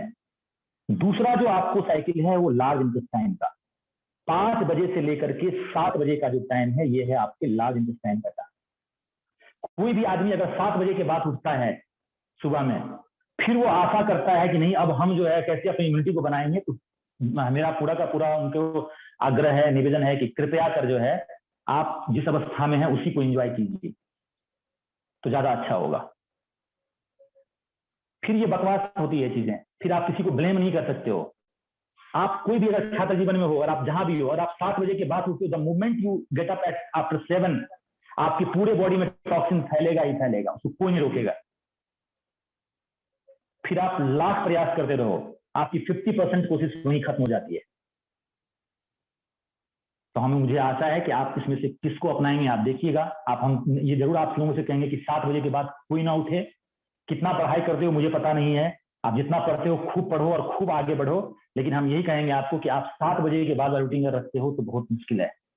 दूसरी एक चीज है आपके लीवर, जो आपके डाइजेशन पे काम करता है, उसका साइकिल है 3 बजे मॉर्निंग। उसको बोलते हैं कि आपको 3 बजे शाम के बाद लीवर का जो फंक्शन है वो उसका डिक्लाइन हो जाता है। हम रात के 10 बजे में खाना खाते हैं और एक्सपेक्ट करते हैं कि हम जो है कैसे स्वस्थ। हम आपसे निवेदन करेंगे कि आप रात के खाने को जितना हो सके उतना अर्ली कीजिए, जितना हो सके उतना अर्ली कीजिए। आप शांतिकुंज गए होंगे तो आपको पता होगा कि वहां शाम में जो है आपका भोजनालय बंद हो जाता है। क्यों बंद हो जाता है भाई? आप देखोगे अपने यहाँ जैन कम्युनिटी है, वो लोग शाम में खाना ही नहीं खाते हैं। क्यों नहीं खाते हैं? आप अगर स्टडी करो अगर फॉरेन का, तो यूएस के लोग जो है, हमारे पास बहुत सारे स्टूडेंट हैं हमारे ऐसे, हम देखते हैं कि हमारे इंडिया की चीजें हैं और जो यूएस वाले हैं वो आपको शाम के बाद खाना नहीं खाते हैं। उनका ये नियम है, लोग वो क्यों नहीं खाते हैं? तो उनका जबकि शाम भी लंबा होता है, उनका शाम जो होता है, उनके यहाँ शाम होती है। हमारे कुछ सन फ्रांसिस्को के कुछ हमारे स्टूडेंट हैं, जब उनकी हम क्लास लेते रहते हैं तो देखते हैं 8 बज रही है, उनके यहाँ शाम का 8 बज रहा है, तो भी उनके यहाँ शाम अभी तक सन नहीं गया है, फिर भी वो अपने खाने को खत्म कर लेते हैं सन से पहले। लेकिन हमें कहाँ से ये रूटीन हमें मिली, मुझे पता नहीं। ये तो ये कीजिए। एक और सूत्र है, वो सूत्र है कि आप खाने में तो कोयला खाते ही होंगे, तो आप कोयले की जगह आप जो है प्राण खाना शुरू करें। तो प्राण कैसे खाएं? सबसे उत्तम सोर्स है आपके प्राण का, वो है आपके अंदर अंकुरित को खाना, स्प्राउट्स को खाना। स्प्राउट्स को खाइए। स्प्राउट्स में क्या खाएं? स्प्राउट्स में क्या क्या खा सकते हैं? बहुत कुछ हो सकता है, बट सबसे सिंपल बता रहे हैं और सबसे इजी टू डाइजेस्ट है, वो है आप मूंग के स्प्राउट्स को खाइए। आप सभी पढ़ने वाले छात्र हैं या आप कहीं जॉब करने वाले छात्र हैं, मानसिक कार्य करने वाले लोग हैं, तो आपको हम बता देते हैं कि आपके माइंड में सेरोटोनिन की मात्रा पर्याप्त में होनी चाहिए। और सेरोटोनिन की मात्रा जो है आपको सुबह में अगर आप थोड़ी सी गुड़ या थोड़ा सा शहद उसमें मिला के अगर खाओगे स्प्राउट्स के साथ, तो आप इसके परिणाम को देखना कितना उत्तम परिणाम आएगा। और आपसे फिर से हम निवेदन करेंगे, हम अपनी बात को कंक्लूड करने जा रहे हैं, हम फिर से निवेदन करेंगे आपसे, क्योंकि मेरा हमने सोचा कुछ और बचा है, लेकिन ठीक है, कभी और अगली बार में हम मन के ऊपर डिस्कस करेंगे, मन को सकारात्मक कैसे रखें। तो हम यही कहेंगे कि आप सभी सौभाग्यशाली हो, आप सभी इन बातों को सुन रहे हो। गुरुदेव ने एक सूत्र दिया कि नया युग आने वाला है। अब ये नया युग आने वाला है सूत्र, तो उस समय लोगों को लगता था कैसे आने वाला होगा, क्या ये बता रहे हैं। अब नारा लगवाया कि हम बदलेंगे, युग बदलेगा। अब बड़ा ही जोर से नारा लगवाया, पूरे भारतवर्ष में नारा लगवाया, हम बदलेंगे, युग बदलेगा। तो उन्होंने कहा बेटा कि सच्ची आस्तिकता जो होती है वो होती है कि हम अपने महान संभावनाओं पर अटूट विश्वास करें। जो हमारी महान संभावना है, अटूट विश्वास, इससे डिगेंगे नहीं हम तो प्राप्त करके रहेंगे। और दूसरी बात, मरने से डरने का डर जो है गुरुदेव ने अपने एक छोटे से साधना में करवाई है, जिसको बोलते हैं प्रज्ञा योग की साधना। कभी जाइएगा और प्रज्ञा योग की साधना गुरुदेव की कई सारे बुक में दी गई है। गुरुदेव का वीडियो है, आप क्लिक कीजिएगा गूगल यूट्यूब पे, आपको मिलेगा। गुरुदेव ने प्रज्ञा योग की साधना करवाई है। वो प्रज्ञा योग की साधना क्या है कि वो बोलते हैं कि बेटा रात में जब सो रहे हो तो ये सोचो कि आज मेरा ये अंतिम दिन है। अंतिम दिन ही बोला उन्होंने, हम थोड़ा सा और उसमें बाकी लोग तो डर जाते हैं, घर में नाम ले लो मरने का तो लोग डर लगते हैं, ठीक है। गुरुदेव ने कहा है कि ऐसा सोचो कि तुम्हारे लाश को कोई लेके जा रहा है, लाश लेके नहीं जा रहा है। उन्होंने कहा कि ऐसा देखो कि गड्ढे में वो गिरा हुआ है और उसको चील कौवे खा रहे हैं। हमें सोचा कि इतना विभत्स कर क्यों रहे हैं, ये इतना विभत्स क्यों कर रहे हैं। तो देन आई रियलाइज कि हम इतने ज्यादा अटैच हो जाते हैं कि क्या होगा, ऑक्सीजन लेवल कम हो जाएगा, कोरोना फैल जाएगा, महामारी आ जाएगी तो क्या हो जाएगा। तो गुरुदेव ने कहा बेटा तुम्हारा रात में तुम मरते हो और सुबह उन्होंने कहा है कि आज का नया जीवन, आज हम कैसे जिएंगे। अगर भगवान ने एक दिन का ही लाइफ दिया है तो मित्रों, राम प्रसाद बिस्मिल की घटना है कि राम प्रसाद बिस्मिल जो है, जब उनकी अंतिम दिन, जब उनको फांसी दिया जा रहा था, तो वो अपने वहां पे गीता पढ़ रहे थे और वो वर्जिश वो योग कर रहे थे। तो जेलर ने बोला कि अरे पंडित जी ये क्या कर रहे हो, अब तुमको फांसी लगने वाली है। तो उन्होंने कहा कि अरे ये मेरे शरीर को फांसी, मुझे थोड़ी फांसी लगेगी। तो उन्होंने अपना कर्तव्य, मैं ये कहना चाहता हूं कि you have to work, you have to understand your duty and you have to just understand कि आज का दिन मिला है, यदि आज का दिन मिला तो कैसे हम जिए। आपने कभी, आप लोग तो बहुत अच्छा आज का वीडियो चल रहा था स्टार्टिंग में आपका, स्टीव जॉब का आपने सुना होगा। स्टीव जॉब ने क्या बोला था, उसने यही बोला था कि हम जो है यही सोचते हैं कि हम जो है आज का नया जीवन, आज का मेरी मृत्यु। यदि कोई इतना सोच ले, इतने में ही आप देखोगे कि आपकी सारा भय चला जाएगा और आप अच्छे से कार्य करोगे। आज की मृत्यु भी होगी तो भी हम ये कहेंगे कि युग बदलने वाला है, और युग बदल रहा है मित्रों, तेजी से बदल रहा है युग। आप अपने आप को तैयार कीजिए, गायत्री की साधना कीजिए। और मैं इसलिए बार बार कहूंगा कि गुरुदेव की पुस्तक है गायत्री सूर्योपासना में, बार बार इसका रेफरेंस का, कोई भी बुक आपको अगर क्लिक कर जाए उसको उठाना और देखना गायत्री सूर्योपस्थान में एक लाइन लिखी हुई है कि बेटे जब परिवर्तन आएगा तो परिवर्तन में बड़े बड़े जहाज तो डूब जाएंगे उस तूफान में, समुद्र में, लेकिन एक छोटे जो गेंदे का फूल होता है वो तुमको नीचे जाता है ऊपर आता है, नीचे जाता है ऊपर आता है। कुछ ऐसा ही होगा जो सविता का साधक होगा, जो सूर्य का उपासक होगा। मैं फिर से आपसे कहूंगा कि आप अपनी सूर्य की साधना, अपनी सविता की उपासना, गायत्री की साधना करके चलें, और इसके ऊपर हम लोग फिर से डिस्कस कभी करेंगे। एक सार्वभौमिक, एक जो है आपको आपके जीवन में हर एक तरह का डेवलपमेंट देने वाला ये चीज है, इसको कीजिएगा। हम अपने बात को विराम देते हैं। जो भी बात अच्छी लगी हो तो हम जो है बिल्कुल, ये हम लोग, ये हमने पहले बोला था कि I am not a speaker, हम वार्ता कर रहे थे आपसे बीच। अगर हम आपके बीच वहां होते दिल्ली में तो आपसे ऐसे 1-on-1 बात करते, सबसे, सबकी बातों को सुनते, सबकी समस्याओं को सुनते। बट चलो, जो संसाधन है उसका हम यूज कर रहे हैं। जो बात कहीं लगी होगी वो ज्यादा ही लंबा खींच रहे थे तो it's my fault, it's my thing. Okay, just please forgive me and please consider me as your brother. Please consider me among you. I am not apart from you, and I am requesting you, please ask the few questions, whether it is from your health, anything you can please ask if the time is permitting. Thank you so much. Thank you so much, sir. We are really touched by your gesture कि इतने बड़े होने के बाद भी आपने हमें ऐसे ट्रीट किया कि हम हमारे बीच में ही हैं, हमारे जैसे ही हैं। Thank you so much sir. And I would request the audience कि अगर आपका क्वेश्चन है तो प्लीज आप अपना हैंड रेस कर दीजिए, या फिर जो चैट बॉक्स है उसमें अपना क्वेश्चन टाइप करके भेज दीजिए। If you have any questions then please raise your hand. Anyone? हमारे पास एक क्वेश्चन वेद प्रकाश जी की तरफ से भी है, तो I will request Ved Prakash ji की वो अपना क्वेश्चन प्रेजेंट करें। Thank you ma'am. सर मेरा क्वेश्चन यही रहेगा कि सर जैसे अभी कोविड का सिनेरियो चल रहा है, तो सर अधिकांश जैसे किसी के घर में पॉजिटिव निकल जाते हैं पेशेंट, तो सर वो पूछते हैं कि हम कैसे, मतलब कौन कौन से योगा के आसनों का या फिर प्राणायाम का यूज करें। प्राणायाम तो करते हैं, लेकिन कौन से और योगा के आसनों का अपन उपयोग करें ताकि हम स्वस्थ हो सके। तो सर उनको मतलब कैसा सलाह दिया जाना चाहिए? गुड। देखो, उनको ये कहना है कि जैसे आपको हम लंग्स बताते हैं, ये लंग्स है हमारा। So you can see here, so this is my diaphragm, this umbrella kind of diaphragm is here। तो ये क्या है कि ये लंग्स इसके ऊपर टिका हुआ है, एक पतली सी झिल्ली होती है, इसके नीचे पेट होता है।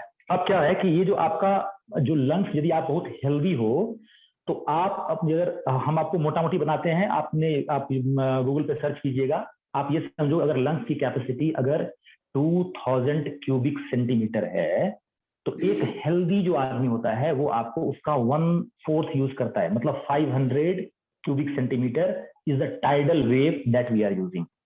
अब ये साइंस कह रहा है कि जो भी कोरोना के वायरस हैं वो हमारे रेजिडुअल एयर्स में जाके जमा होता है, लोअर लंग्स में जमा होता है, जिसको हम बहुतायत में यूज नहीं करते हैं।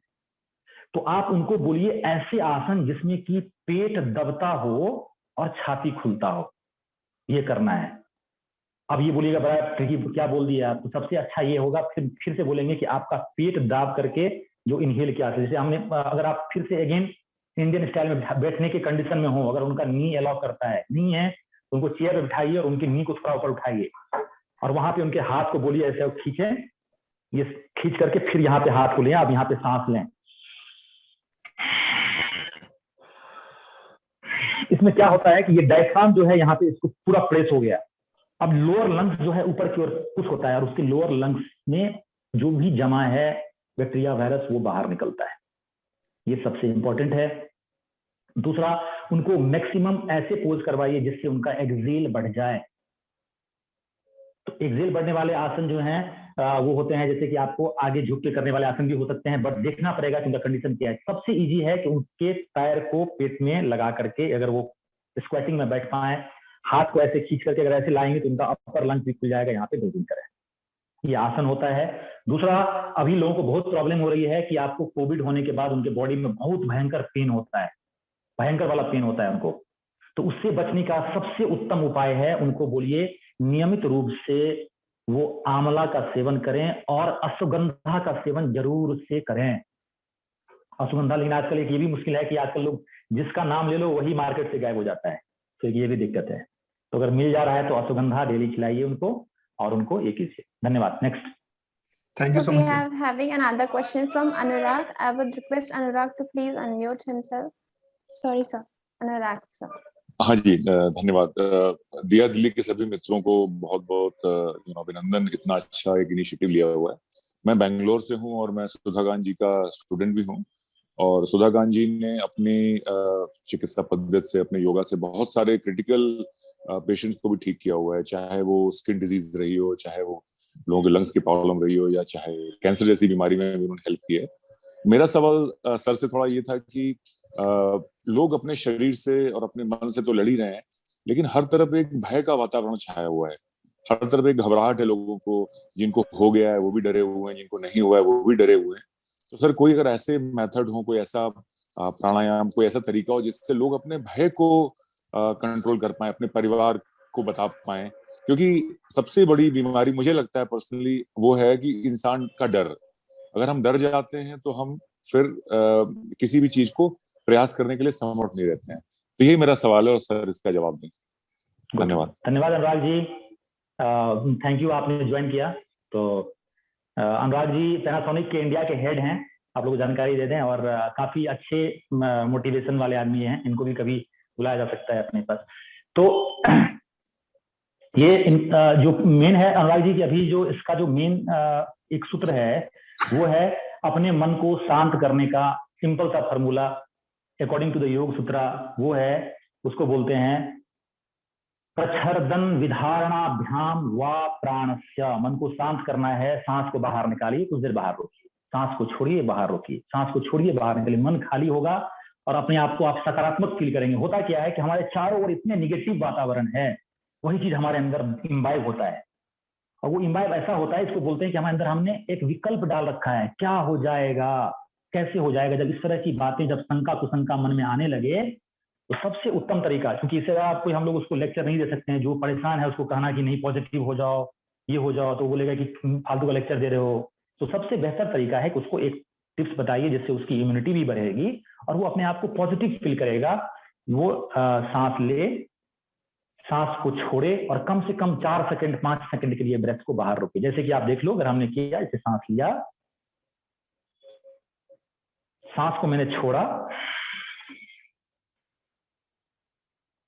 इसको मैंने बाहर रोका, 1 2 3 4 5, फिर से सांस लिया।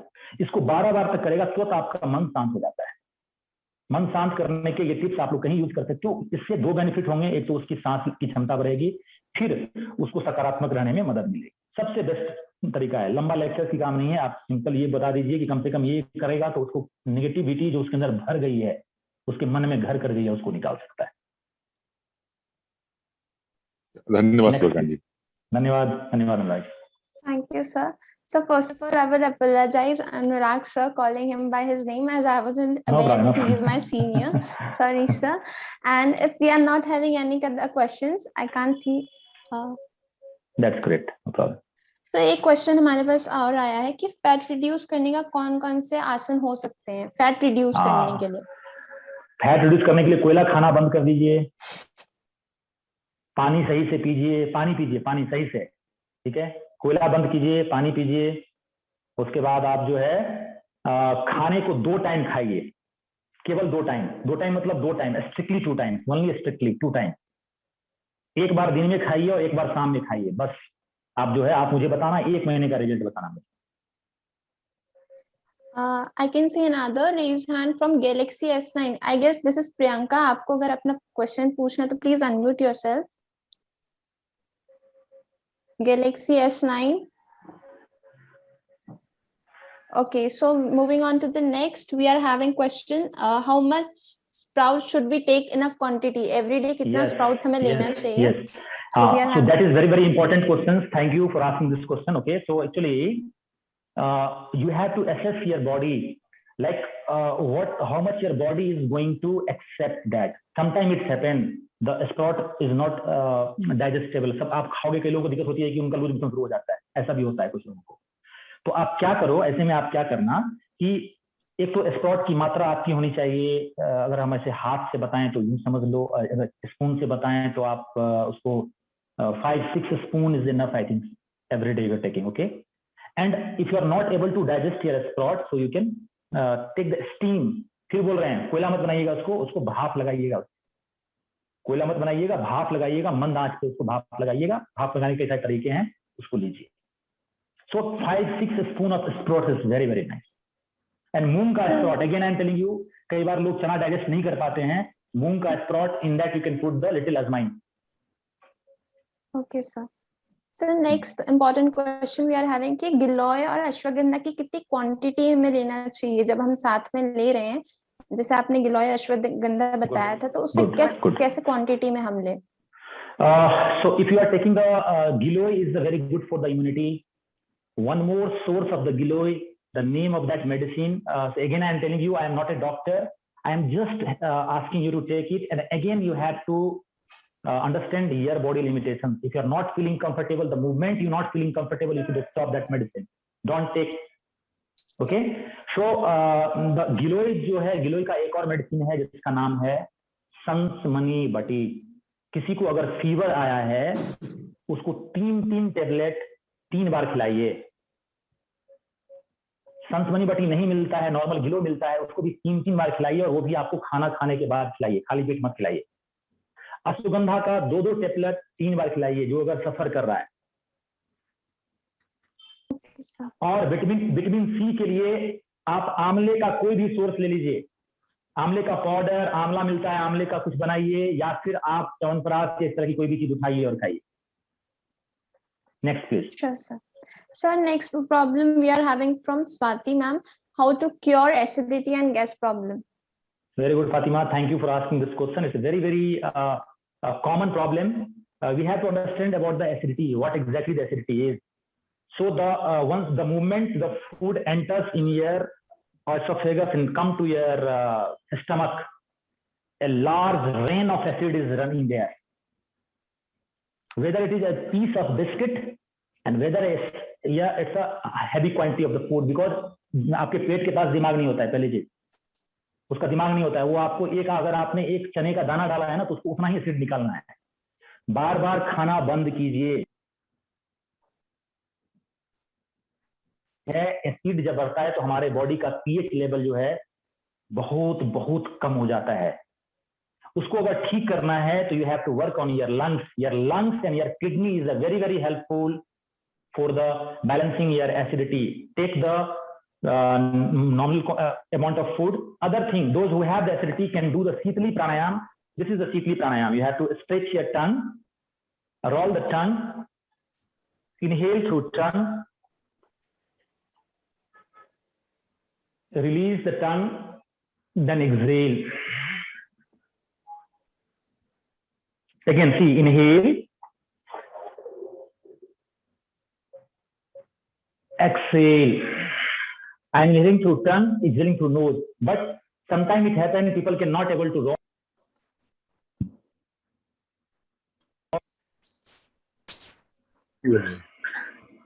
This is very very important that you can use it and do the deep breathing. Again, I am asking you, do the deep breathing, conscious breathing. That is very very important because your lungs is going to balance your pH. Another question, Barun has raised his hand, so I would request to please unmute yourself, Barun. हाँ, सुधाकांत जी नमस्कार। नमस्कार नमस्कार वरुण जी।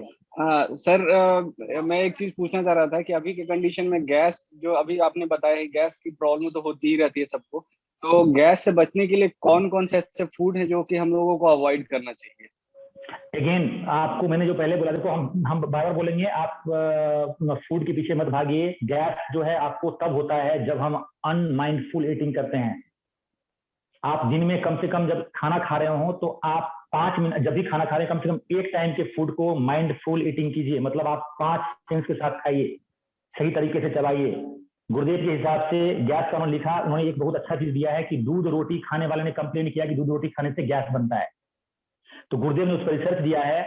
जीवन सदस्यम book को आप पढ़ेंगे, उसमें उन्होंने कहा है कि ये प्रॉब्लम रोटी का नहीं था, ये प्रॉब्लम दूध का नहीं था। होता ये था कि वो रोटी दूध के साथ उस बंदे ने कभी उसको मुंह में चलाया नहीं, उसको लिया, उसने निगल लिया।